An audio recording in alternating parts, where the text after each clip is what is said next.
اعوذ باللہ من الشیطان اللعین الرجیم بسم اللہ الرحمن الرحیم الحمد للہ الذی ہدانا لہذا وما کنا لنہتدی لولا ان ہدانا اللہ لقد جاءت رسل ربنا بالحق الصلاة والسلام علی رسول الثقلین محبوب رب المشرقین والمغربین جد الحسن والحسین مولانا بالقاسم المحمد صلوات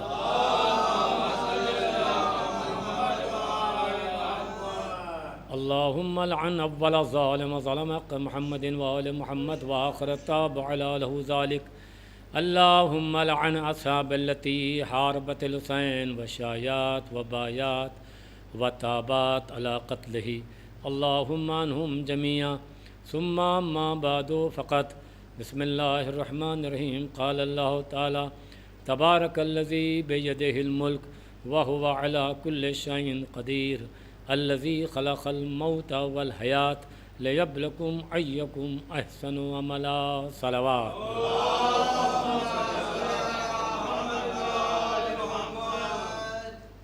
میں نے جس آیت کی تلاوت کی ہے وہ 29واں پارہ یہیں سے شروع ہوتا ہے کہ تبارک الذی بیدہ الملک، اللہ اپنی قدرت اور اپنی طاقت کا اظہار فرما رہا ہے۔ سبحان اللہ، تبارک الذی بیدہ الملک، بڑی عظمت والا ہے وہ خدا، بڑی شان والا ہے وہ خدا، بڑے مرتبے والا ہے وہ خدا، بڑی عزت والا ہے وہ خدا، بیدہ الملک کہ جس کے ہاتھ میں ساری خدائی ہے۔ آپ مسجد میں تشریف فرما ہیں، قرآن یہاں ایک نہیں کئی ہوں گے، ابھی مجلس کے بعد دیکھ لیے گا، نہ ملے تو آپ کو ہم دکھائیں گے۔ اور کوشش ہماری یہی رہتی ہے کہ ہم روایت سے بیان نہ کریں، ہم تو آیت پڑھیں، کیونکہ مسئلہ یہ ہے کہ روایت سے آدمی انکار کر کر مسلمان کے دائرے میں رہ سکتا ہے، مگر آیت سے انکار کیا تو کفر کی وادی میں قدم رکھتا ہے۔ صلوات باواز بلند صلی اللہ محمد۔ آج عالم اسلام میں جتنے بھی لوگ ہیں، اگر وہ سب کے سب اس پر متفق ہوتے کہ اللہ جس کو منوائے گا ہم اس کو مانیں گے، نبی جس کو منوائیں گے ہم اس کو مان لیں گے، قرآن جس کے لیے حکم دے گا ہم اسے تسلیم کر لیں گے، تو آج اسلام میں 73 فرقے ہوتے ہی نہ۔ اس کا مطلب یہ ہوتا ہے فرقہ وہیں سے بنتا ہے کہ اللہ کچھ کہہ رہا ہے، ملا کچھ کہہ رہا ہے۔ فرقہ وہیں سے بنتا ہے کہ اللہ کا فرمان کچھ ہے، مومنین کچھ سمجھ رہے ہیں، لوگ عوام جو ہے، امت جو ہے وہ کچھ سمجھ رہی ہے۔ تو کہنے کا مقصد یہ ہے کہ جو نبی فرمائیں وہ دین، جو اہل بیت فرمائیں وہ دین، جو قرآن بتائے وہ دین۔ اب اگر کوئی اس کے خلاف چل رہا ہے تو دین تھوڑی ہے۔ صلوات باواز بلند۔ چونکہ دین کی بات یا قرآن بتائے گا یا محمد کی آل بتائے گی۔ بھئی ہمیں کیا خبر کہ دین کیا ہے؟ تو دین کا صحیح معنی جو ہے وہ سوائے اہل بیت کے کون بتا سکتا ہے؟ انہیں کا کوئی نہیں۔ دین کا صحیح مطلب سوائے قرآن کے کون بتائے گا؟ تو میں نے جس آیت کا انتخاب کیا ہے 29واں پارہ یہیں سے شروع ہوتا ہے کہ تبارک الذی بیدہ الملک، بڑی عظمت والا ہے وہ خدا کہ جس کے ہاتھ میں ساری خدائی ہے۔ آپ نے غور نہیں فرمایا، بیدہ الملک۔ دیکھیے عربی زبان میں ید سے مراد ہاتھ کے ہوتے ہیں، ید بئی معنی ہاتھ، فارسی اس کی ہوگی دست، فارسی میں کہیں گے دست، دست سے مراد ہاتھ۔ انگریزی میں کیا ہوگی اس کی؟ اسے کہیں گے ہینڈ، اردو میں کہیں گے اس کو ہاتھ۔ تو زبانیں بدلی بھی ہیں، مقصد ایک ہی ہے کہ نہیں ہے؟ چاہے ید کہیں، چاہے دست کہیں، چاہے ہینڈ کہیں، چاہے ہاتھ کہیں، بات تو ایک ہی ہے۔ اب دیکھیے میں کہاں لے کے چل رہا ہوں، اور میں نے پڑھی ہے آیت، اور آیت کا حوالہ بھی دیا ہے۔ توجہ کہ 29واں پارہ یہیں سے شروع ہوتا ہے کہ تبارک الذی بیدہ الملک، بڑی عظمت والا ہے وہ خدا کہ جس کے ہاتھ میں ساری خدائی ہے۔ ارے کمال تو یہ ہے، ایک طرف مسلمان اللہ کے ہاتھ پاؤں کا قائل نہیں، اور دوسری طرف اللہ اپنے ہاتھوں کا تذکرہ جو ہے، ذکر جو ہے، روایت میں نہیں آیت میں کر رہا ہے۔ تو سوال یہ پیدا ہوتا ہے کہ اللہ کا ہاتھ جب ہے نہیں تو اللہ نے اپنے ہاتھ کا تذکرہ کیا کیوں؟ تو یہ بھی یعنی دو ہی طریقے ہو سکتے ہیں، یا پھر یہ ماننا پڑے گا کہ اللہ کو ہاتھ والا اللہ ماننا پڑے گا، اور یا پھر یہ ماننا پڑے گا کہ کوئی تو ایسا ہے کہ اللہ نے جس کے ہاتھوں کو اپنا ہاتھ بتایا ہو۔ صلوات بآواز بلند۔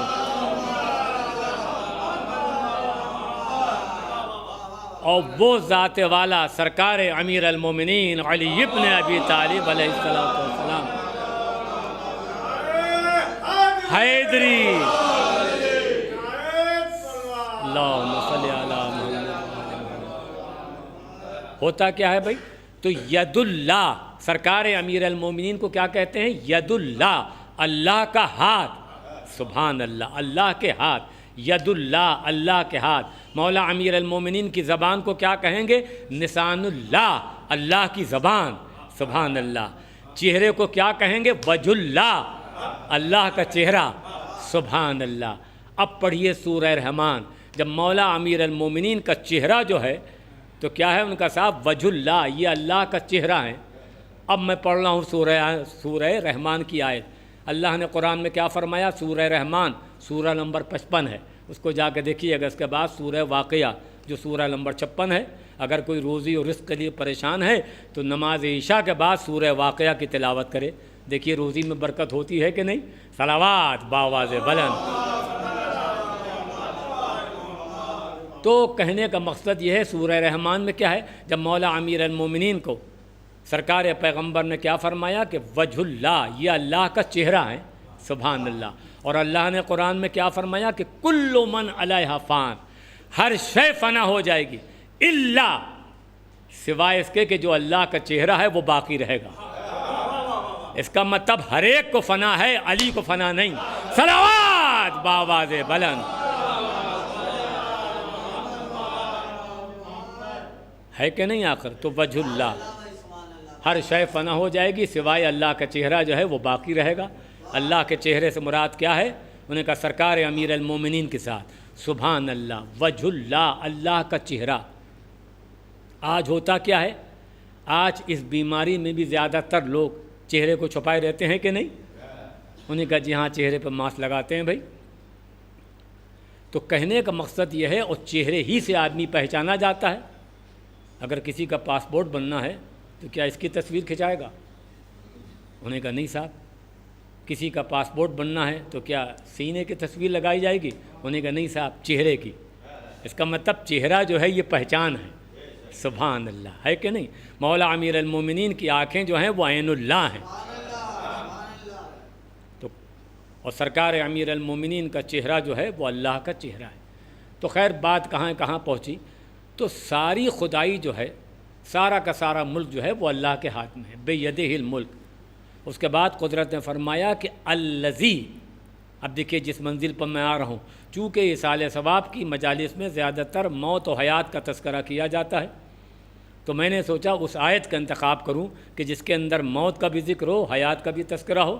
تو اللہ نے قرآن میں کیا فرمایا کہ الذی خلق الموت والحیات، یہ خدا وہی تو ہے کہ جس نے موت کو بھی خلق کیا اور حیات کو بھی خلق کیا۔ موت اور حیات دو چیزیں ہیں آدمی کے لیے۔ ہوتا کیا ہے؟ پروردگار جب تجھ کو مارنا ہی مقصود تھا تو پیدا ہی بیکار کیا؟ جب مارنا ہی تھا تو پیدا کیوں کیا؟ توجہ۔ اور موت و حیات کیا ہے؟ یہ اللہ کی مخلوق ہے۔ الذی خلق الموت والحیات، میں نے موت اور حیات کو خلق کیا۔ قرآن میں پہلے موت کا تذکرہ ہے اور پھر حیات کا ذکر ہے۔ ابھی جا کے دیکھ لیے گا، الذی خلق الموت والحیات، آیت یوں ہی ہے، الذی خلق الموت والحیات، میں نے موت کو خلق کیا اور حیات کو خلق کیا۔ تو سوال یہ پیدا ہوتا ہے یہاں کیا ہے اس دنیا میں؟ انہوں نے کہا صاحب فلاں صاحب کا انتقال ہو گیا، تو جب با حیات تھے نہیں تو مرے کیسے؟ آپ نے غور نہیں فرمایا۔ اس کا مقصد یہ ہوتا ہے کہ دنیا میں پہلے حیات ہے اور بعد میں موت ہے۔ اور قرآن کیا کہہ رہا ہے کہ الذی خلق الموت والحیات، یہ خدا وہی تو ہے کہ جس نے موت کو خلق کیا اور حیات کو خلق کیا۔ کمال ہے، جو اللہ نے فرمایا وہ حرف آخر ہے کہ نہیں؟ جو اللہ نے فرمایا وہی صحیح ہے۔ تو یہ موت و حیات، الذی خلق الموت والحیات، یہ خدا وہی تو ہے کہ جس نے موت کو خلق کیا اور حیات کو خلق کیا۔ تو سوال یہ پیدا ہوتا ہے، قرآن میں تو پہلے موت کا تذکرہ ہے اور پھر حیات کا ذکر ہے، تو سوال یہ پیدا ہوتا ہے کہ جس کو ہم موت سمجھ رہے ہیں وہ موت ہے یا جس کو اللہ موت سمجھ رہا ہے وہ موت ہے؟ صلوات بآواز بلند۔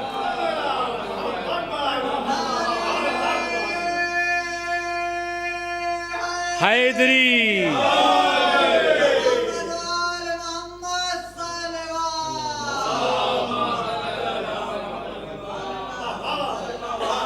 یعنی جس کو ہم موت سمجھ رہے ہیں وہ موت نہیں، جس کو اللہ نے موت کہا ہے وہ موت ہے۔ اب سوال یہ پیدا ہوتا ہے، جتنے لوگ یہاں تشریف فرما ہیں آج ایک دوسرے سے لوگ واقف ہیں، انہیں کہا بھئی یہ خرم صاحب ہیں، وہ ببلو صاحب ہیں، یہ جمی صاحب ہیں، یہ ایک دوسرے کو لوگ جانتے ہیں۔ تو کہنے کا مقصد یہ ہے کہ آج ایک دوسرے سے لوگ واقف ہیں، مگر جتنے لوگ یہاں تشریف فرمائیں 100 برس پہلے، 100 سال پہلے کیا کوئی کسی کو جانتا تھا؟ انہوں نے کہا نہیں صاحب کوئی نہیں جانتا تھا۔ انہوں نے کہا جب تھے ہی نہیں تو جانتے کیا؟ آپ نے غور نہیں فرمایا۔ اب میں پڑھ رہا ہوں قرآن کی دوسری آیت، سبحان اللہ، جو کہ ہم کو قرآن سے ہٹنا ہی نہیں ہے۔ مسئلہ کیا ہے کہ اگر قرآن سے ہٹیں گے، انہیں کہا دیکھیے مولانا نے اپنی طرف سے بات پڑھ دی، تو ایسا نہیں ہے۔ تو سوال یہ پیدا ہوتا ہے کہ موت سے مراد کیا ہے، حیات سے مراد کیا ہے؟ تو سورہ دہر کی آیت نمبر 1، پہلی آیت یہیں سے ہے، یہیں سے شروع ہوتا ہے سورہ دہر۔ هل اتى على الانسان حین من الدہر لم یکن شیئا مذکورا، دہر کہتے ہیں زمانے کو۔ هل اتى على الانسان، ہر انسان پر ایک ایسا وقت گزر چکا ہے جب کہ وہ کسی ذکر کے قابل نہیں تھا۔ ہائے ہائے، ہر انسان پر ایک ایسا وقت گزر چکا ہے، لم یکن شیئا مذکورا، جب کہ وہ کسی ذکر کے قابل نہیں تھا۔ تو اس کا مقصد کیا ہوتا ہے؟ جب ذکر نہیں تھا یہ تھی اس کی موت، ہائے ہائے، اور جب ذکر ہونے لگا یہ ہے اس کی حیات۔ صلوات بآواز بلند، ہے کہ نہیں؟ تو جب ذکر ہے تو یہ ہے اس کی حیات، اور جب ذکر نہیں تھا یہ تھی اس کی موت۔ سبحان اللہ۔ مگر بہتیرے لوگ ایسے ہیں کہ جو مرنے کے بعد بھی جن کا ذکر ہوتا ہے، بہت سے لوگ ایسے ہیں، اور کوئی ایسا نہیں کہ جو ان کو جانتا نہ ہو، اور کوئی ایسا نہیں اس میں جس نے ان کو دیکھا ہو۔ یعنی کمال ہے یہ کہ کوئی ایسا نہیں ہے کہ جو ان سے واقف نہ ہو، اور کوئی اس مجمع میں ایسا بھی نہیں ہے کہ جس نے دیکھا ہو ان کو، مگر جانتے سب ہیں۔ انہیں کہا آصف الدولہ، انہیں کہا جی ہاں جانتا ہوں۔ کیا دیکھا ہے کسی نے؟ انہیں کہا نہیں صاحب۔ انہیں کہا میر انیس، انہیں کہا جی ہاں جانتا ہوں۔ تو کیا دیکھا ہے کسی نے؟ انہیں کہا نہیں صاحب۔ مرزا دبیر، انہیں کہا صاحب دیکھا ہے کسی نے؟ انہیں کہا نہیں صاحب میں نے تو نہیں دیکھا۔ تو اس کا مطلب دیکھا نہیں ہے مگر جانتے ہیں، ذکر سے واقف ہیں۔ تو اس کا مقصد کیا ہوتا ہے؟ اور ابھی آپ مجلس ختم ہونے کے بعد اپنے اپنے دولت کدے پر تشریف لے جائیں گے تو راستے میں کتنے لوگ ملیں گے آپ کو؟ دہنی طرف بھی، بائیں طرف بھی، گاڑی سے بھی، پیدل بھی۔ تو کیا جس کو دیکھ رہے ہیں اس کو جاننا ہے؟ انہیں کہا نہیں صاحب اس کو تو نہیں جاننا ہے۔ ارے کمال ہے، جس کو دیکھ رہے ہیں اس کو جانتے نہیں، اور جس کو دیکھا نہیں اس سے واقف ہیں۔ صلوات بآواز بلند۔ تو اس کا مقصد کیا ہوتا ہے کہ اگر آدمی مرنے کے بعد بھی زندہ رہنا چاہتا ہے تو ایسے لوگوں سے وابستہ رہنا پڑے گا کہ جن کا ذکر جو ہے وہ حیات بخشتا ہے مرنے کے بعد بھی۔ صلوات بآواز بلند۔ بھائی آصف الدولہ نے امام باڑہ بنوایا بنام حسین، ہے کہ نہیں؟ مگر آج پہچانے جاتے ہیں پوری دنیا میں۔ میر انیس نے مرثیے کہے بنام حسین، آج پہچانے جاتے ہیں۔ کون سا منٹ، کون سا سیکنڈ ایسا ہے پوری دنیا میں کہ جہاں میر انیس کا میٹر نہ چل رہا ہو یا مرزا دبیر کا میٹر نہ چل رہا ہو؟ انہوں نے کہا کیا مطلب؟ میں نے کہا پوری دنیا میں جہاں کہیں بھی مرثیہ پڑھا جائے گا تو انہی کے کھاتے میں۔ صلوات بآواز بلند۔ اس کا مقصد یہ ہوتا ہے کہ عقل مند آدمی وہی ہے کہ جس کا مرنے کے بعد بھی میٹر چلتا رہے، ہے کہ نہیں آخر؟ تو کہنے کا مقصد یہ ہے کہ عقل کیا کہتی ہے۔ آج اس بیماری سے کتنا لوگ پریشان ہیں بھائی، مگر ایک نسخہ ہم بتائے دے رہے ہیں کہ جس سے بیماری قریب نہیں آ سکتی۔ انہیں کا وہ کون سا نسخہ ہے؟ تو جب صلوات پڑھیں گے تبھی تو بتائیں گے باواز بلند۔ اور وہ بھی معصوم کا فرمان ہے، سبحان اللہ۔ معصوم نے کیا فرمایا؟ معصوم نے فرمایا، حضرت امام موسیٰ ابن جعفر علیہ السلام، مولا فرماتے ہیں کہ جو شخص کلونجی کا استعمال کرے گا، کلونجی کا، تو سوائے مرض الموت کے اسے کوئی مرض ہی نہیں ہوگا۔ ارے کمال ہے، کتنا سستا نسخہ بتایا، کتنی سستی دوا بتا دی۔ 10 روپے کی کلونجی لائیں، 3 مہینے چلے گی، 90 دن، صلوات باواز بلند۔ اور اس کے ایک تو یہ ہے کہ پیٹ میں کلونجی رہنا چاہیے، بیماری قریب نہیں آ سکتی۔ کرونا کیا، کرونا کے فرشتے بھی نہیں آ سکتے۔ اور دوسرے کیا ہے؟ دوسرے یہ ہے کہ زیارت عاشورہ، اگر کوئی زیارت عاشورہ پڑھ رہا ہے صبح شام، ہم بھی دیکھتے ہیں کیسے وہ کرونا کا شکار ہوتا ہے۔ ایسا نہیں ہے، آخر یہ بیماری 100 سال پہلے سامرہ میں آئی تھی۔ سامرہ شہر ہے جہاں پر ہمارے آپ کے 10ویں امام اور 11ویں امام کا حرم مطہر ہے۔ تو جب وہاں بیماری یہ پھیلی تو باقاعدہ طریقے سے لوگ اپنے موت کی آغوش میں پہنچنا شروع ہو گئے، سلسلہ جاری رہا۔ تو جب کافی عرصہ گزر گیا تو لوگوں نے علماء سے پوچھنا شروع کیا، تو انہیں نے کہا کہ بھیا ایک ہی راستہ ہے۔ انہیں کہا وہ کیا؟ انہیں کہا زیارت عاشورہ پڑھی جائے۔ چنانچہ پھر زیارت عاشورہ پڑھنا شروع کر دی، مومنین نے، ماتمداروں نے، عزاداروں نے زیارت عاشورہ پڑھنا شروع کر دی۔ تو جب زیارت عاشورہ پڑھنا شروع کی تو ملک الموت کا سلسلہ یہاں تو تھم گیا، یہاں تو اسٹاپ بالکل رک گئے وہ، مگر جو اور اغیار تھے، اہل سنت تھے، وہاں یہ سلسلہ جاری رہا بھائی۔ تو اس نے یہ دیکھا کہ شیعوں کے وہاں تو کوئی موت ہی نہیں ہو رہی ہے، اور دروازہ اور پھاٹک جو ہے ملک الموت نے یعنی اسی رخ کی طرف کھول دیا آخر ادھر ہی۔ چنانچہ اس نے کسی مرد مومن سے پوچھا کہ یہ بتاؤ کہ تمہارے کیا کیوں نہیں اموات ہو رہی ہیں، تمہارے کیا لوگ کیوں نہیں مر رہے ہیں؟ سب ہمارے کیا مر رہے ہیں؟ انہوں نے کہا ایسا ہے کہ ہم نے اپنے مولانا سے پوچھا تھا، ہمارے علماء نے یہ فرمایا ہے کہ زیارت عاشورہ پڑھو، اس بیماری سے بچو گے۔ چنانچہ ہم لوگوں نے پڑھنا شروع کیا، اور ہم اس سے، اللہ کا شکر ہے، مولا کا احسان ہے، ہم اس سے محفوظ ہیں۔ تو اس نے کہا کہ کیا ہم بھی پڑھ سکتے ہیں؟ تو کہا کیوں نہیں۔ چنانچہ پھر ان لوگوں نے ہی پڑھنا شروع کی، تو وہاں بھی موت کا سلسلہ رک گیا۔ اور زیارت عاشورہ میں کیا ہے؟ یہی فقرہ ہے، ولعن اللہ عمر سعد ولعن اللہ شمرہ ولعن اللہ آل سفیان ولعن اللہ آل مروان ولعن اللہ آل ابو سفیان۔ سبحان اللہ۔ اس کا مطلب سوائے تبرے کے کیا ہے؟ ارے کمال ہے، جب ان پر پڑھی تو انہی نے بھی تبرہ پڑھا۔ صلوات باواز بلند۔ آج ہوتا کیا ہے کہ ہم نے تبرہ پڑھا، انہی نے منہ بنانا شروع کیا، اس کا مطلب رشتہ کچھ ہے ضرور عمر سے بھائی۔ دیکھیے ہوتا کیا ہے، اختیار کل جو ہے سوائے اللہ اور اہل بیت کے کسی کے ہاتھ میں کچھ ہے وہ نہیں۔ عقل مند آدمی وہ ہے جس کے پاس چابیاں ہوں، دروازہ اس کا کھٹکھٹائے۔ اختیار کل جو ہے وہ سرکار امام حسین کے پاس ہے یا پروردگار کے پاس ہے بھائی۔ ہوتا کیا ہے، اور پورا دین جو ہے وہ یقین پر ہے۔ اگر یقین ہے تو سب کچھ، سبحان اللہ، کیونکہ جو حضرت نے فرما دیا وہی ہو کر رہے گا۔ جب معصوم کا قول ہے کہ کلونجی کھانے سے کسی قسم کی بیماری نہیں آئے گی، تو اس میں کرونا بھی آ گیا، سبحان اللہ۔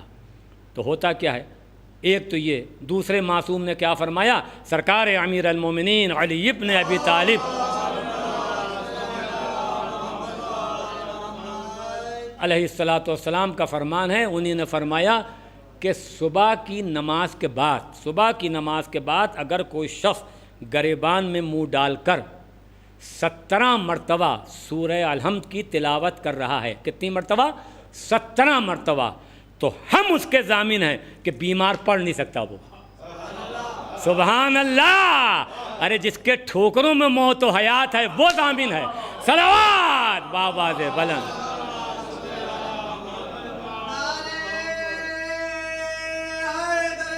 یا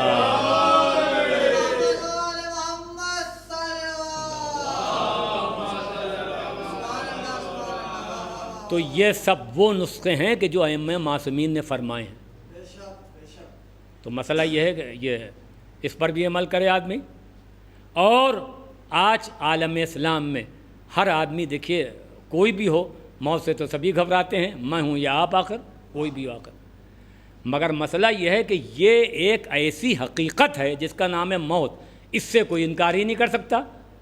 جس کا کام ہی جھوٹ بولنا ہو وہ بھی یہ کہتا ہے کہ ایک دن ہم کو جانا ہے. اس کا مطلب موت ایک ایسا سچ ہے کہ اس سے انکار نہیں کیا جا سکتا. اب عقل کیا کہتی ہے؟ عقل مند آدمی کون ہے؟ انہوں نے کہا صاحب ہم کو دکان کرنا ہے. تو دکان کہاں کریں گے؟ جنگل میں جا کر، کھیت میں جا کر، ویرانے میں جا کر؟ انہیں کہا نہیں صاحب دکان ایسی جگہ کریں گے جہاں پر لوگوں کی آمد و رفت ہو، تاکہ دکان ہماری کچھ چلے، دکانداری ہو. اس کا مطلب آدمی کام کرتا ہے ہاں کے لیے. ایک آدمی کو نوکری کرنا ہے تو کیا ایسے کہیں جا کر نوکری کرے گا کہ جہاں تنخواہ نہ ملے، جہاں پگار نہ ملے؟ انہیں کہا نہیں صاحب ایسی جگہ کرنا چاہیے جہاں سے مہینے کی پہلی تاریخ کو اس کو تنخواہ مل جائے. تو اس کا مطلب کوئی بھی انسان ہو، ہر آدمی، ان کا صاحب ڈاکٹر ہو مگر اچھا ڈاکٹر ہو، وہاں جا کے دکھائیں گے تاکہ شفا مل جائے، ہے کہ نہیں؟ تو ہر آدمی کام کرتا ہے ہاں کے لیے، نہیں کے لیے نہیں کرتا، ہاں کے لیے کرے گا. دکان ایسی جگہ کرے گا کہ جہاں چلے، نوکری ایسی جگہ کرے گا کہ جہاں پہلی تاریخ کو تنخواہ مل جائے، ڈاکٹر کو ایسے دکھائے گا کہ جو اچھے سے اچھا ہو. تو اس کا مطلب کام آدمی کرتا ہے ہاں کے لیے. اور دو چیزیں ہیں، ایک ہے یس، ایک ہے نو. ایک ہے ہاں، ایک ہے نہیں. سبحان اللہ. ایک یعنی یس، ایک یعنی نو. یس یعنی ہاں، نو یعنی نہیں. تو آدمی کاہے کے لیے کام کرے گا؟ یس کے لیے یا نو کے لیے؟ انہوں نے کہا صاحب کیسی باتیں کر رہے ہیں، آدمی کام کرے گا یس کے لیے. اب آپ دیکھیے زندگی یا موت. سبحان اللہ. موت یعنی ہاں، زندگی یعنی نہیں. آپ نے غور نہیں فرمایا. موت یعنی ہاں، زندگی یعنی نہیں. ایک بالکل امریکہ کا گورا چکٹا آدمی ہو، اس سے آپ پوچھیے کہ بھئی ایسا ہے کہ تم 1 سال اور جیو گے؟ وہ کہے گا پتہ نہیں ہم کو. افریقہ کے کالے آدمی سے پوچھیے کہ بھیا 6 مہینے اور جئیں گے آپ؟ وہ کہے گا پتہ نہیں ہم کو. جو انگوٹھا لگاتا ہو اس سے آپ پوچھیے کہ بھیا ایسا ہے کہ تم 3 مہینے اور جیو گے؟ وہ کہے گا پتہ نہیں ہم کو. عالم وقت سے جا کر پوچھیے کہ حضور ایسا ہے کہ آپ 2 مہینے اور جئیں گے؟ انہیں کہا صاحب پتہ نہیں ہم کو. گاؤں کے آدمی سے پوچھیے کہ 1 مہینے تم اور جیو گے؟ وہ کہے گا پتہ نہیں ہم کو. شہر کے آدمی سے پوچھیے کہ 1 ہفتہ اور جئیں گے؟ وہ کہے گا پتہ نہیں ہم کو. آپ نے غور نہیں فرمایا. عالم ہو یا جاہل، کالا ہو یا گورا، سب کے سب یہی کہتے ہوئے دکھائی دیں گے کہ زندگی کب تک ہے ہمیں پتہ نہیں ہے کہ نہیں. سبحان اللہ. تو زندگی کے بارے میں ہر آدمی نہیں کرتا دکھائی دے گا. اب آپ جو انگوٹھا لگاتا ہو اس سے پوچھیے کہ تم مرو گے؟ وہ کہے گا ہاں. عالم وقت سے پوچھیے کہ آپ کو موت آئے گی؟ وہ کہیں گے ہاں. گورے آدمی سے پوچھیے کہ تم مرو گے؟ وہ کہے گا ہاں. افریقہ کے کالے آدمی سے پوچھیے تم بھی موت کی وادی میں جاؤ گے؟ وہ کہے گا ہاں. تو اس کا مطلب موت کے لیے سب کے سب ہاں کہیں گے اور زندگی کے لیے ہر آدمی نہیں کہے گا. تو کمال ہے عقل کا. ارے جس کے لیے ہاں ہے اس کے لیے کچھ نہیں کر رہے ہیں، اور جس کے لیے نہیں ہے اس کے لیے RCC کی بلڈنگ بنا رہے ہیں. صلوات بابا سے بلند. تو یہ گھاٹے کا سودا نہیں پھینکا بھائی. تو عقل مند آدمی وہی ہے کہ جس کی دنیا بھی صحیح ہو اور جس کی آخرت بھی صحیح ہو. اور دنیا اور آخرت پہ اختیار سوائے اہل بیت اطہار کے کس کا ہے؟ کہنے کو آدمی کچھ کہہ دے بھائی، اور ہمیں نہیں معلوم کس کے دل میں کیا ہے بھائی، کون کیا سوچ رہا ہے. مگر نبی کے تو ہر ایک کے دل کی حالت سے واقف ہیں پیغمبر اکرم. انہیں کہا جی ہاں. تو مقصد یہ ہے کہ یقین ایسا ہونا چاہیے ہے کہ جو اللہ نے فرما دیا وہی ہو کر رہے گا. تو موت و حیات کو اللہ نے کیوں خلق کیا؟ یہ بھی بات قابل غور ہے. الذی خلق الموت والحیات، میں نے موت و حیات کو جو خلق کیا ہے اس کا ریزن بھی اللہ نے بتایا قرآن میں کہ میں نے موت و حیات کو کیوں خلق کیا. لیبلکم ایکم احسن عملا، تاکہ ہم تم کو آزمائیں اور تم میں دیکھیں کہ تم میں کون ایسا ہے کہ جو بہتر سے بہتر عمل کرنے والا ہے. تو سوال یہ پیدا ہوتا ہے سب سے بہتر عمل کیا ہو سکتا ہے؟ سب سے بہتر عمل کیا ہوگا بھائی؟ ہماری اور آپ کی زندگی جو ہے وہ صرف و صرف اسی لیے ہے کہ لے یبلکم ایکم احسن عملا، تاکہ ہم تم کو آزمائیں اور دیکھیں کہ تم میں کون ایسا ہے کہ جو بہتر سے بہتر عمل کرنے والا ہے۔ تو سب سے بہتر عمل کیا ہوگا؟ آپ مسجد میں تشریف فرمائیں، آدمی فوراً فیصلہ کر لے گا سب سے بہتر نماز ہے۔ آپ سب کے سب روزے دار ہیں، تو کیا یہ فیصلہ کر لیا جائے گا کہ سب سے بہتر روزہ ہے؟ سب سے بہتر عمل کیا ہے؟ آئیے یہ قرآن میں چل کر پوچھتے ہیں قرآن سے، تو جو قرآن کا فیصلہ ہے وہ حرف آخر ہے۔ اب جب میں نے قرآن میں ڈھونڈنا شروع کیا کہ سب سے بہتر عمل کیا ہے بھائی، آیا نماز، آیا روزہ، آیا حج، آیا زکوٰۃ، آیا خمس، کیا ہے سب سے بہتر عمل؟ اب جو میں نے ڈھونڈنا شروع کیا قرآن پاک میں کہ سب سے بہتر عمل کیا ہے، تو اللہ نے قرآن پاک میں پارہ نمبر 22 سورہ نمبر 33 آیت نمبر سبحان اللہ آیت نمبر ہے 55، اللہ نے قرآن میں فرمایا کہ ان اللہ و ملائکتہ، اللہ اور اس کے ملائکہ، اللہ اور اس کے ملائکہ یصلون علی النبی، نبی اور اولاد نبی پر صلوات بھیجتے ہیں۔ یا ایھا الذین آمنوا، اے صاحبان ایمان، صلو علیہ وسلموا تسلیما، تم بھی یعنی تم بھی صلوات بھیجو محمد و آل محمد پر۔ ارے کمال ہے، ایک عمل وہ کہ جو مخلوق بجا لائے، دوسرا عمل وہ کہ جس عمل میں خالق شریک ہو۔ آپ انصاف سے بتائیے کہ عمل کس کا وزنی ہوگا؟ آیا جس میں اللہ شریک ہو وہ، یا جس میں مخلوق شریک ہو وہ؟ ہونے کا کیسی باتیں کر رہے ہیں؟ جس عمل میں اللہ شریک ہو جائے اس سے بہتر کوئی عمل ہو نہیں سکتا، اور قرآن کا حکم یہی ہے لے یبلکم ایکم احسن عملا، لفظ احسن کا ہے کہ ہم تم کو آزمائیں اور دیکھیں کہ تم میں کون ایسا ہے کہ جو بہتر سے بہتر عمل کرنے والا ہے۔ تو ہم کو تو قرآن میں دو ہی عمل دکھائی دیتے ہیں کہ جس عمل میں اللہ شریک ہے۔ ہونے کا دو عمل کون سے؟ ایک تو اللہ صلوات پڑھتا ہے، دوسرا کیا کام کرتا ہے؟ توجہ، دوسرا کیا کام کرتا ہے؟ ایک تو اللہ صلوات بھیجتا ہے، ان اللہ و ملائکتہ، اللہ اور اس کے ملائکہ یصلون علی النبی، میری آواز وتھ تصویر ضبط ہو رہی ہے، حوالہ دے دیا میں نے سورہ احزاب سورہ نمبر 33 آیت نمبر 55 پارہ نمبر 22، سبحان اللہ، ان اللہ و ملائکتہ، اللہ اور اس کے ملائکہ یصلون علی النبی، نبی اور اولاد نبی پر صلوات بھیجتے ہیں۔ اس کے بعد کا ٹکڑا کیا ہے؟ یا ایھا الذین آمنوا، اے صاحبان ایمان، صلو علیہ وسلموا تسلیما، اے صاحبان ایمان تم بھی صلوات بھیجو۔ سبحان اللہ، آج ہم سے لوگ یہ کہتے ہیں کہ دیکھیے وہ صلوات نہیں پڑھتے۔ ارے کمال ہے، وہ کیسے پڑھیں گے صلوات؟ اللہ نے تو ان سے کہا ہی نہیں ہے، کیونکہ اللہ نے کہا ہے صاحبان ایمان سے، جہاں ایمان ہوگا وہیں صلوات ہوگی۔ صلوات بابا دے، جہاں ایمان وہیں۔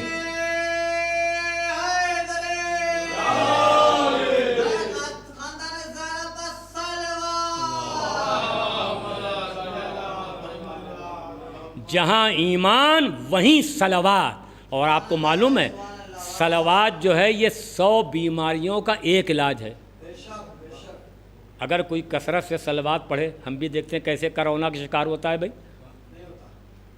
تو مسئلہ کیا ہے کہ جو احکامات بتائے گئے ہیں، مگر یہ ساری چیزیں جو میں نے بتائی ہیں آپ کو، سورہ ہم پڑھیں، 17 مرتبہ کلونجی کھائیں، زیارت عاشورہ پڑھیں، یہ سب بتایا آپ کو؟ انہیں کہا جی ہاں بتایا، مگر ڈاکٹر دو چیزیں بتاتا، ایک دوا دوسرے پرہیز۔ انہیں کہا کیا مطلب؟ تو دوا تو بتا دی، اب پرہیز کیسے کیا کرنا ہوگا بھائی؟ توجہ، سورہ ہم وہیں اثر کرے گا، زیارت عاشورہ وہیں اثر کرے گی، کلونجی وہیں اثر کرے گی، کہ جہاں دوا کے ساتھ پرہیز بھی ہو۔ انہیں کہا پرہیز کیا کرنا پڑے گا؟ میں نے کہا پرہیز یہ کرنا پڑے گا کہ ہر دشمن غدیر کو کرونا سمجھنا پڑے گا۔ صلوات بابا دے بلند، صلوات بابا دے بلند۔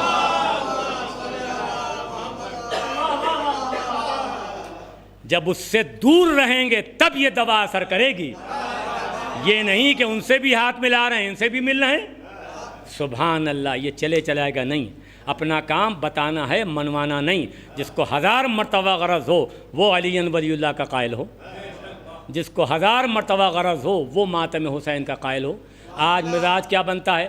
ہمارے پاس آئے، مجلس میں بیٹھے، انہوں نے کہا سبحان اللہ، کیا مجلس پڑھی باقر مشدی؟ سبحان اللہ، تعریف کر دی بھائی، مگر مسئلہ کیا ہے؟ اور جگہ پہنچے، انہوں نے کہا صاحب مجلسیں تو ایسے ہی ہونا چاہیے بھائی، جہاں پر نام بھی پوری مجلس میں حضرت کا نام نامی بھی نہیں آیا، مولا علی کا، سبحان اللہ، اور بغیر ان کے ذکر کے مجلس میں زینت ہو نہیں سکتی۔ انہوں نے کہا یہ آپ کیسے کہہ رہے ہیں؟ میں نے کہا میں نہیں کہہ رہا ہوں، پیغمبر کی حدیث ہے، پیغمبر نے فرمایا زینوا مجالسکم بذکر علی ابن ابی طالب، یعنی اپنی مجلسوں کو زینت دو علی ابن ابی طالب کے ذکر سے۔ اس کا مطلب زینت والی مجلس وہ ہو سکتی ہی نہیں جس مجلس میں حضرت علی کا نام نامی اس میں گرامی نہ ہو، ہے کہ نہیں؟ آخر تو جو حقائق ہیں، آدمی کی مرضی ہے کہ جو چاہے کرے بھائی۔ آج ہوتا کیا ہے، ادھر بھی ہیں ادھر بھی ہیں، تو اس سے ایسے کام نہیں چلے گا بھائی۔ اور یہی وجہ ہے آخر اگر آدمی سچے دل سے، دل کی گہرائی سے اللہ اور اہل بیت اطہار پر ویسا یقین رکھے کہ جیسا کہ میثم تمار کو تھا، جناب میثم تمار نے دار پر پہنچنے کے بعد بھی یہ فرما رہے تھے کہ جو حضرت علی نے فرما دیا میرے آقا نے وہ ہو کر رہے گا۔ وہ یہ کہہ رہا تھا کہ ہم تمہاری زبان کاٹیں گے نہیں، کہا کہ تو جھوٹ کہہ رہا ہے، یہ ہو نہیں سکتا۔ چنانچہ اس کے بعد سرکار حضرت میثم تمار نے فضائل علی بیان کرنا شروع کیے، اور اس کے بعد نوبت یہاں تک آئی کہ اس کو حکم دینا پڑا ابن زیاد علیہ اللعن والعذاب کو۔ آج اس کا کھنڈل وہاں موجود ہے کوفے میں، اور سامنے ہی حضرت میثم تمار کا روضہ موجود ہے۔ سبحان اللہ، آپ جائیں اور جانے کے بعد جا کے خود زیارت کریں بھائی۔ تو کہنے کا مقصد یہ ہے کہ جب جلات قریب آیا تب میثم تمار نے کہا دیکھ جو میرے آقا نے کہا تھا وہی ہوا۔ صلوات بآواز بلند۔ قرآن کی تلاوت آنکھوں میں نور پیدا کرتی ہے، مگر شرط یہ ہے کہ غدیر کی شمع، غدیر کا چراغ دل میں روشن ہو۔ زیارت عاشورہ ہر بیماری سے بچاتی ہے، مگر شرط یہ ہے کہ دن کو دن کہتا ہو، رات کو رات۔ آگے آدمی کو اختیار ہے بھائی۔ قرآن میں ایسے لوگوں کو بھی چھوڑا نہیں ہے، چونکہ اللہ کو تو معلوم تھا کہ کیسے کیسے لوگ پیدا ہوں گے بھائی۔ تو اللہ نے قرآن میں کیا فرمایا؟ یہ سورہ بقرہ میں ہے۔ سورہ بقرہ قرآن کا سب سے بڑا سورہ ہے۔ اللہ نے قرآن میں فرمایا وَمِنَ النَّاسِ مَن يَقُولُ آمَنَّا بِاللَّهِ،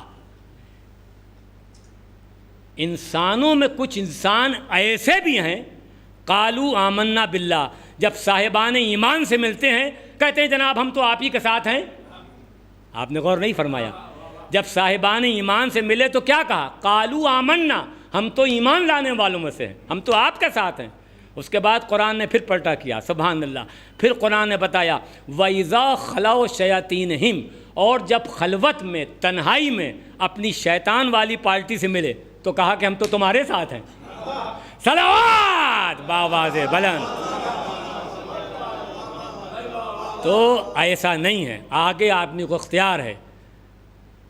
چونکہ ہوتا یہ ہے کہ اپنے معاملات آدمی خود صحیح کرے زندگی کے اندر۔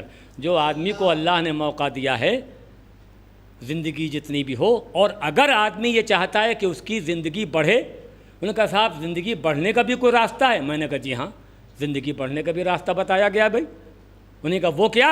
میں نے کہا کتاب کا نام ہے نہج الاسرار۔ کون سی کتاب؟ نہج الاسرار، جلد نمبر 2، صفحہ نمبر 73۔ سبحان اللہ۔ مولا امیر المومنین فرماتے ہیں کہ غدیر کے دن کی نیکی مال کو بھی بڑھاتی ہے، زندگی کو بھی بڑھاتی ہے۔ یعنی اگر کوئی شخص غدیر کے دن نیکی کر رہا ہے تو اس کا مال بھی بڑھے گا، اس کی زندگی بھی بڑھے گی۔ انہیں کہا زندگی بڑھ بھی سکتی ہے؟ میں نے کہا جی ہاں، ایک جگہ نہیں، ڈھیروں واقعات ہیں، اتنا وقت نہیں ہے، کبھی موقع ملا تو عرض کریں گے۔ آپ کو معلوم موت کے منہ سے لوگ نکل کر آئے ہیں۔ انہوں نے کہا وہ کیسے؟ میں نے کہا صلہ رحمی۔ صلہ رحمی کیا ہوتا ہے؟ جیسے عزیزوں کے ساتھ رشتہ داروں کے ساتھ، ماتمداروں کے ساتھ، عزاداروں کے ساتھ، زواروں کے ساتھ اگر کوئی نیکی کر رہا ہے، سبحان اللہ، صلہ رحمی، تو یہ بھی اس کے عمر میں اضافہ ہوگا۔ انہوں نے کہا ایسی بات ہے؟ میں نے کہا جی ہاں۔ تو کہنے کا مقصد یہ ہے کہ صلہ رحمی بھی ضروری ہے۔ اگر کوئی آپ کے مزاج کے خلاف بات کر رہا ہے تو بہتر یہی ہے کہ آپ اس کو معاف کریں۔ سرکار امیر المومنین نے فرمایا، انہیں نے فرمایا کہ تم دوسروں کی خطاؤں کو معاف کرو، اللہ تب تمہاری غلطیوں کو معاف کرے گا۔ ارے کمال ہے، یہاں مجبور ہونے کے بعد تو بدلہ لینے پر تیار، اور وہ قادر ہونے کے بعد کیسے چھوڑ دے؟ صلوات باواز بلند۔ اصل شے یہی ہے کہ جب ہم یہ دیکھیں کہ دوسروں کے ساتھ ہمارا کیا سلوک ہے بھائی، مگر شرط یہی ہونا چاہیے کہ یہ ماتمدار ہے کہ نہیں، یہ عزادار ہے کہ نہیں۔ آج عالم اسلام میں جتنے بھی لوگ ہیں، اگر وہ سب کے سب اس پر متفق ہوتے کہ جو خدا کا فرمان ہے بس وہ ہم کو مان لینا ہے، جو نبی کا فرمان ہے وہ ہم کو مان لینا ہے، تو بات ہی ختم ہو گئی تھی۔ لہٰذا اس بیماری سے بچنے کے لیے جو راستے ائمہ معصومین نے بتائے ہیں وہ میں نے آپ کی خدمت میں عرض کر دیے کہ کلونجی کھائیں، زیارت عاشورہ پڑھیں، سبحان اللہ، دن میں 2 بار، اور سورہ حمد کی تلاوت کریں صبح کی نماز کے بعد گریبان میں منہ ڈال کر۔ تو ایسا نہیں ہے۔ اور اس کے بعد میں یہ ہے کہ اگر کوئی آدمی پریشان ہے، ان کا صاحب روزی نہیں چل رہی، کیا بتاؤں، کاروبار نہیں چل رہا ہے کرونا کی وجہ سے، اسی میں کام چلے گا۔ ان کا صاحب کرونا میں نے کہا جی ہاں کرونا میں کام چلے گا۔ اور جو اللہ فرعون کے دربار میں موسیٰ کو پلوا سکتا ہے، وہ کیا کرونا کے درمیان روزی نہیں کشادہ کر سکتا؟ ارے وہ تو ان اللہ علی کل شیء قدیر، ہر شے پہ قادر ہے، جو وہ چاہے گا وہ ہو کر رہے گا، مگر یہ سمجھ کر پڑھے، سبحان اللہ۔ انہوں نے کہا کیا پڑھنا ہوگا؟ میں نے کہا پوری ایک تسبیح اگر کوئی اس کی تلاوت کرے۔ انہوں نے کہا وہ تسبیح کیسے پڑھنا پڑے گی؟ میں نے کہا اس میں یہ پڑھنا پڑے گا، یا رحمان و یا رحیم بحق بسم اللہ الرحمن الرحیم، یا رحمان و یا رحیم بحق بسم اللہ الرحمن الرحیم، یہ 100 بار پڑھنا پڑے گا۔ اور پھر دیکھیے کام کیسا نہیں ہوتا ہے، بیماری ہوگی تو دور بھاگ جائے گی بھائی، روزی دور ہوگی تو قریب آ جائے گی۔ صلوات باواز بلند۔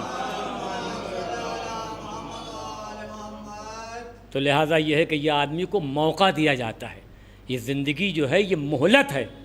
عقل مند آدمی وہ ہے کہ جس کی دنیا بھی صحیح ہو اور جس کی آخرت بھی صحیح ہو۔ تو ایک اللہ 2 کاموں میں شریک ہے، اور بہترین عمل وہ ہے کہ جس عمل میں اللہ شریک ہو جائے۔ ایک تو اللہ صلوات بھیجتا ہے، دوسرا عمل کیا کرتا ہے بھائی؟ اور وہ بھی اس کے لیے بھی آیت پڑھنا ہے۔ آدمی کو موت و حیات کو جو اللہ نے خلق کیا ہے وہ صرف اس لیے تاکہ ہم تم کو آزمائیں اور دیکھیں کہ تم میں کون ایسا ہے کہ جو بہتر عمل کرنے والا ہے، اور سب سے بہتر عمل وہی ہوگا کہ جس عمل میں اللہ شریک ہو جائے، ہے کہ نہیں؟ انہیں کہا جی ہاں اس سے بہتر کچھ عمل ہو نہیں سکتا جس عمل میں اللہ شریک ہو جائے۔ تو ایک تو اللہ صلوات بھیجتا ہے، دوسرا عمل کیا کرتا ہے بھائی؟ دوسرا عمل کیا کرتا ہے؟ تو وہ بھی قرآن میں اس کا تذکرہ ہے، جہاں پہ یہ صلوات والی آیت ہے، اس کے فوری بعد کہیں دور جانے کی ضرورت ہی نہیں ہے۔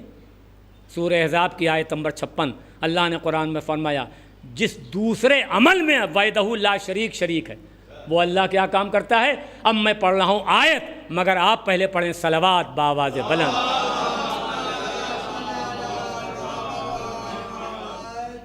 دوسرا عمل جس عمل میں اللہ شریک ہے، اللہ نے قرآن میں فرمایا سبحان اللہ، ان الذین یؤذون اللہ ورسولہ لعنہم اللہ فی الدنیا والآخرہ۔ سبحان اللہ، یہ آیت پڑھی ہے میں نے، سورہ احزاب کی آیت نمبر 56، ان الذین یؤذون اللہ ورسولہ لعنہم اللہ فی الدنیا والآخرہ، فی الدنیا والآخرہ۔ کمال ہے بھائی، صلوات کے ساتھ دنیا اور آخرت کا لفظ استعمال نہیں ہوا قرآن میں، مگر اس کے ساتھ استعمال ہوا۔ اب اس کا ترجمہ کیا ہوگا؟ ان الذین یؤذون اللہ ورسولہ، جو لوگ اللہ اور اس کے رسول کو اذیت دیتے ہیں، جو چاہے نبی کا دور ہو چاہے 2021، جو لوگ اللہ اور اس کے نبی کو اذیت دیتے ہیں، یہ کسی مفتی کا فتویٰ نہیں ہے، یہ قدرت کا فیصلہ ہے قرآن میں۔ اللہ نے قرآن میں کیا فرمایا؟ ان الذین یؤذون اللہ ورسولہ، جو لوگ اللہ اور اس کے نبی کو اذیت دیتے ہیں، قدرت نے فرمایا لعنہم اللہ فی الدنیا والآخرہ، اور اللہ ان پر لعنت کرتا ہے دنیا میں بھی اور آخرت میں بھی۔ اب آپ سمجھے لعنت والی انٹرنیشنل کرنسی ہے کہ جو یہاں بھی چلے گی وہاں بھی۔ صلوات بآواز بلند۔ بچے بچے کا نہیں، آدمی یہ سمجھے کہ دیکھیے ہم تو برے کو برا نہیں کہتے، تو جب برے کو برا نہیں کہیں گے تو بھی نماز کاہے کے لیے پڑھ رہے ہیں بھائی؟ جب برے کو برا نہیں کہہ سکتے تو نماز کاہے کے لیے پڑھ رہے ہیں؟ ان کا کیا مطلب؟ میں نے کہا جب نماز پڑھیں گے تو سورہ حمد کی تلاوت کریں گے کہ نہیں؟ اور سورہ حمد کے بغیر نماز ہو نہیں سکتی۔ انہیں کہا جی ہاں سورہ حمد کی تلاوت کریں گے، تو سورہ حمد میں کیا کہیں گے؟ سورہ حمد میں اسی کی تو تلاوت کریں گے، غیر المغضوب علیہم ولا الضالین۔ ارے کمال ہے، میں نے کہا یہ نماز پڑھ رہے ہیں یا آپ تبرہ پڑھ رہے ہیں؟ مغضوب سے مراد کیا ہے؟ یہ امت بتائے گی کہ نبی؟ انہیں کہا صاحب نبی بتائیں گے۔ میں نے نبی کے آگے ہاتھ جوڑے کہ حضور آپ تو علم کا شہر ہیں، آپ بتائیں کہ مغضوب سے مراد کیا ہے۔ جب میں نے نبی سے پوچھا تو حضور کا فیصلہ رات میں نہیں دن میں ہے، میدان غدیر میں۔ میدان غدیر میں جو خطبہ دیا اس خطبے میں ایک فقرہ ہے، نبی نے فرمایا مغضوب مغضوب، مغضوب ہے وہ شخص جو میرے بھائی علی کی ولایت سے انکار کرے۔ صلوات بآواز بلند۔ تو کہنے کا مقصد یہ ہے کہ آدمی اس سے بچ نہیں سکتا۔ ویسے آدمی کو اختیار ہے بھائی، انہیں کہا دیکھیے ہم تو لعنت نہیں کریں گے، ہم تو برے کو برا نہیں کہیں گے۔ ارے جا کے دیکھیے قرآن میں سورہ انفال کے اندر کیا حکم ہے؟ ایک گروہ جہنم کے قریب فرشتے اس کو لے جائیں گے۔ یہ قدرت کا فیصلہ ہے قرآن میں، دکھا ہم دیں گے بھائی، ہم روایت نہیں آیت پڑھ رہے ہیں، آگے آدمی کی مرضی، چاہے مانے چاہے نہ مانے۔ منوانا کام نہیں، بتانا اپنا کام ہے۔ سبحان اللہ۔ تو جہنم کے قریب فرشتے اس گروہ کو لے گئے، تو کیا ایسے ہی ڈال دیں گے؟ ایسے نہیں ڈالا جائے گا ان کو جہنم کے کنارے پر روکا جائے گا، دوزخ کے کنارے، بارڈر پر اس کے۔ آپ کو معلوم ہے پھر قرآن کا کیا حکم ہے؟ قرآن کا حکم یہ ہے کہ جو لوگ پہلے سے دوزخ میں جہنم میں جل رہے ہوں گے، جو لوگ پہلے سے دوزخ میں جل رہے ہوں گے اور اس گروہ کو فرشتے جہنم میں ڈالیں گے، توجہ، تو یہ گروہ جو ہے وہ پہلے اپنے ہم جنس گروہ پر، یعنی جو لوگ جہنم میں جل رہے ہوں گے پہلے ان پر لعنت کرے گا، اس کے بعد فرشتے اس کو ڈالیں گے جہنم میں۔ آپ نے غور نہیں فرمایا؟ پہلے اس سے لعنت کروائیں گے کہ ان پر تو لعنت کر، اور اس کے بعد اس کو اٹھا کے جہنم میں ڈال دیا جائے گا۔ ارے کمال ہے، جنت تو جنت، جہنم میں نہیں جا سکتے بغیر لعنت کیے ہوئے۔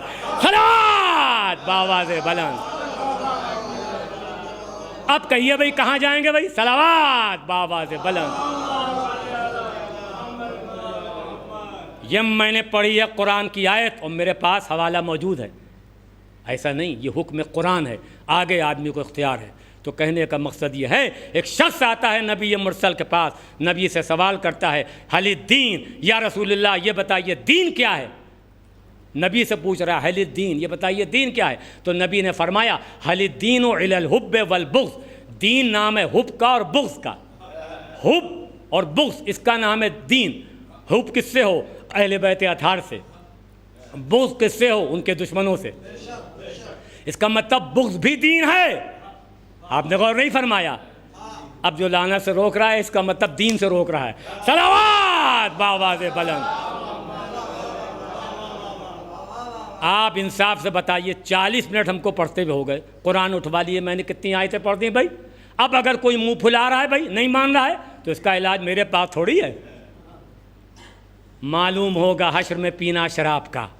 اگر قرآن کی ایک آیت سے بھی کسی نے انکار کیا، کوئی ہو کہیں کبھی ہو کبھی بھی کرے، تو دائرہ اسلام میں رہ نہیں پائے گا۔ جس نے قرآن کی ایک آیت سے انکار کیا اس کا ٹھکانہ کہاں ہے؟ یہ بھی حکم قرآن ہے، والذین کفروا وکذبوا بآیاتنا اولئک اصحاب الجحیم، جو لوگ ہماری آیتوں کو جھٹلاتے ہیں ان کا ٹھکانہ جہنم ہے۔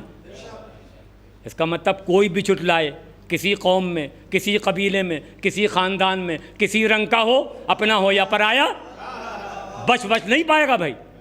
تو جب ایک آیت سے انکار کرنے پر تو یہ حالت ہے، آپ نے غور نہیں فرمایا؟ اور اگر کوئی 26 آیتوں کا انکار کر دے، صلوات بآواز بلند۔ تو کہنے کا مقصد یہ ہے کہ ایک حرف سے بھی کوئی انکار نہیں کر سکتا، جو قدرت کا فیصلہ ہے وہ حرف آخر ہے۔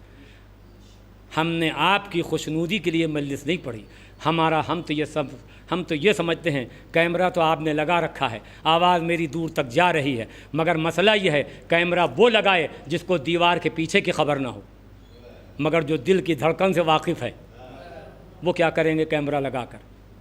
تو حضرت تو جان ہی رہے ہیں کہ اس کے دل میں کیا ہے۔ تو پورا دین جو ہے وہ اہل بیت اطہار کی ولا پر ہے۔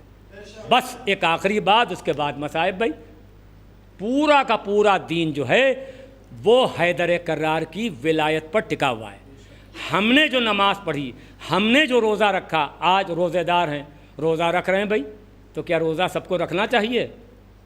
اسلام کے 73 فرقے ہیں، 73۔ انہوں نے کہا دیکھیے وہ شافعی، مالکی، حنفی، بریلوی سب کا سب روزہ رکھ رہے ہیں۔ میں نے کہا سب کو رکھنا ہی نہیں چاہیے بھائی۔ انہوں نے کہا مولانا آپ کو تو روزے کی تبلیغ کرنا چاہیے، آپ روک رہے ہیں۔ میں نے کہا جی ہاں، میں روک نہیں رہا ہوں، جو حکم قرآن ہے وہ بیان کر رہا ہوں۔ روزہ ہر ایک کے لیے ہے ہی نہیں۔ انہوں نے کہا پھر کس کے لیے ہے؟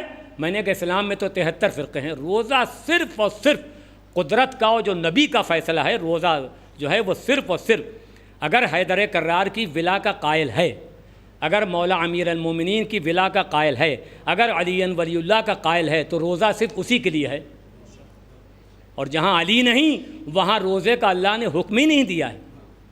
انہیں کہا ایسی بات ہے؟ میں نے کہا جی ہاں۔ کہنے کہ یہ کون سی روایت میں؟ ارے میں نے کہا روایت میں نہیں، یہ بھی آیت میں ہے۔ انہوں نے کہا یہ آیت میں؟ میں نے کہا جی ہاں، روزہ بغیر علی کے اللہ نے کہا ہی نہیں کہ تم رکھو۔ انہوں نے کہا یہ کہاں پر؟ میں نے کہا سورہ بقرہ کی آیت نمبر 183، سورہ بقرہ کی آیت نمبر 183، سورہ بقرہ کی آیت نمبر 183، جا کے دیکھیے گا۔ سبحان اللہ۔ اب میں پڑھ رہا ہوں آیت روزے والی۔ اللہ نے قرآن میں کیا فرمایا؟ یا ایھا الذین آمنوا کتب علیکم الصیام، اے صاحبان ایمان روزے تم پر لکھ دیے گئے ہیں۔ اس کا مقصد کیا ہوتا ہے؟ صیام مینس روزہ، صیام کا ذکر بعد میں ہے اور ایمان کا تذکرہ پہلے ہے۔ اللہ نے قرآن میں کیا فرمایا؟ یا ایھا الذین آمنوا کتب علیکم الصیام، اے صاحبان ایمان روزے تم پر لکھ دیے گئے ہیں۔ اس کا مقصد کیا ہوتا ہے؟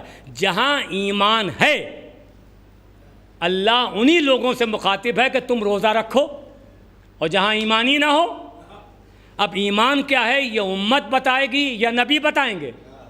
ان کا صاحب ایسی باتیں کر رہے ہیں، نبی سے بہتر کون بتائے گا کہ ایمان کیا ہے؟ تو میں نے نبی سے پوچھا یا رسول اللہ یہ فرمائیے کہ ایمان کیا ہے؟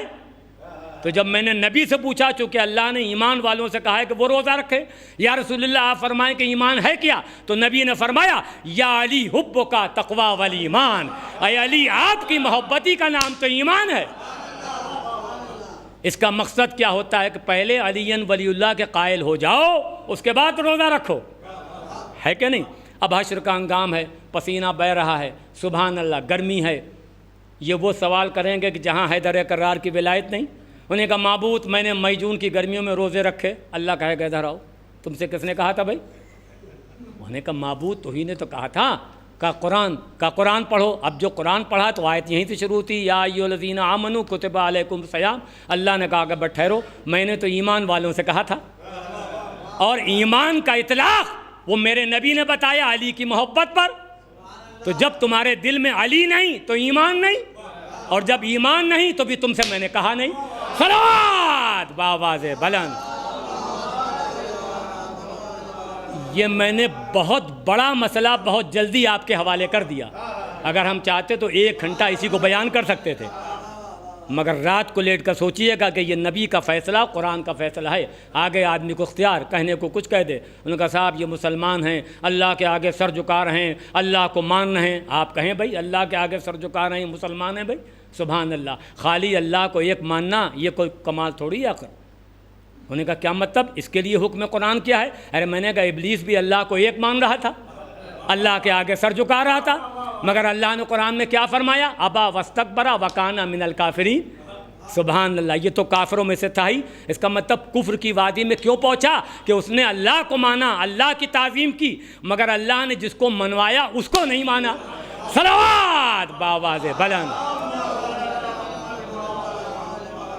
تو اس کا مقصد یہ ہوتا ہے خالی اللہ کو ماننے سے کام نہیں چلے گا، اللہ جس کو منوائے اس کو بھی ماننا پڑے گا۔